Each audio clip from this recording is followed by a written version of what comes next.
Fleet Marshal Thexvar had overseen the conquest of 47 star systems, and each victory had followed the same predictable pattern. His armada would arrive, demonstrate overwhelming technological superiority, and watch as primitive civilizations either surrendered immediately or died quickly in futile resistance. The formula had never failed. Standing on the bridge of his flagship Eternal Dominion, he watched the tactical display show their approach to the Sol system with satisfaction. Intelligence reports indicated that humanity possessed roughly 800 vessels of laughably primitive design chemical rockets, basic energy weapons, and shields so weak they barely qualified as defensive systems. "Scan results incoming, Marshal," announced Senior Analyst Crendile, his cybernetic implants processing the detailed sensor sweeps of Earth's orbital defenses.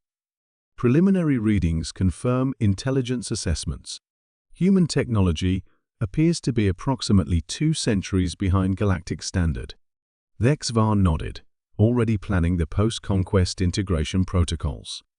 Earth would become another resource world, its population another workforce for the Empire. He had conquered species far more advanced than these barely spacefaring humans. Marshal Crendile continued, "I'm detecting a single large vessel approaching our position.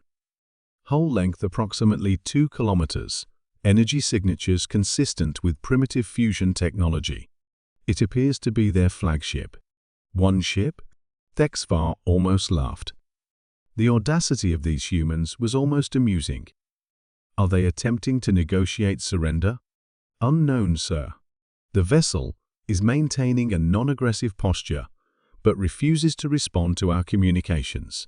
Through the viewport, Thexvar could see the approaching human vessel, a sleek, angular design that looked almost elegant despite its clearly primitive construction. It was dwarfed by his own flagship, which measured over 15 kilometers in length and mounted weapons capable of cracking planets. "Run a complete tactical analysis," he ordered. "I want to know every capability this ship possesses before we demonstrate why resistance is futile." "Initiating deep scan now," Marshal Crendile replied, his implants glowing brighter as they interfaced with the ship's most advanced sensor arrays. What happened next would haunt Thexvar for the rest of his life. The first readings seemed normal fusion reactors, conventional propulsion, basic energy weapons. Then the sensors penetrated deeper into the ship's structure, and everything changed. "Marshal," Crendile whispered, his voice carrying a note of confusion that quickly deepened into disbelief. "I'm detecting. This can't be right." "Report." "Sir, the ship's hull appears to be constructed from collapsed matter. Not heavy metals or exotic alloys, actual collapsed stellar material compressed to impossible densities. The structural integrity readings they're beyond our measurement capabilities." Thexvar felt the first stirring of unease. "Continue the scan." "The reactor." "Marshal, it's not a fusion reactor. It's a contained black hole, somehow stabilized and harnessed for power generation." "The energy output is..." Crendile paused, checking his readings multiple times. "Sir, this single ship is generating more power than our entire fleet combined." The unease became cold dread. "Weapons analysis." "I'm reading what appears to be quantum vacuum manipulators." "Marshal, I don't understand what I'm seeing. These weapons don't just destroy matter, they appear to delete portions of space-time itself and the defensive systems."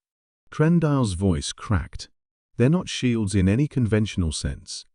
The ship appears to be surrounded by controllable gravitational fields that can bend space around the vessel." Thexvar stared at the innocent-looking human ship, feeling his worldview crumble. "How is this possible? Our intelligence indicated primitive technology." Marshal Crendile continued, his analysis growing more horrifying by the second. "I'm detecting additional systems that defy classification. Something that appears to manipulate fundamental forces, another system that might be a dimensional anchor, and..." "Sir, there's a weapons system that I can only describe as a reality editor. It appears capable of changing the basic laws of physics in localized areas. The Fleet Marshal felt his command throne suddenly seem less like a symbol of power and more like a throne of impending doom. Continue. There's more, sir. I'm detecting quantum entanglement communicators that appear to be connected to thousands of similar signatures throughout the galaxy. This isn't just a warship, it's part of a vast network. And the ship's database.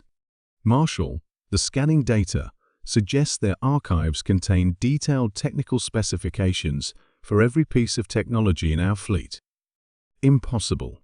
Sir, they know how to build everything we have, but we can't even comprehend what they've built. It's as if Krendile paused, struggling with concepts that challenged his understanding of physics itself. It's as if they've advanced so far beyond our technological level that we're like primitives trying to understand starships with Stone Age tools. Thexvar looked around his bridge, seeing his own growing terror reflected in the faces of officers who had never known defeat. They had arrived expecting to conquer a primitive species, only to discover that humanity had been playing with technologies that made their most advanced weapons look like children's toys.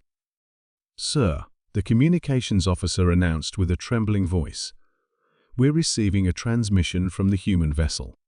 Put it through. The main screen activated, revealing the bridge of the human ship.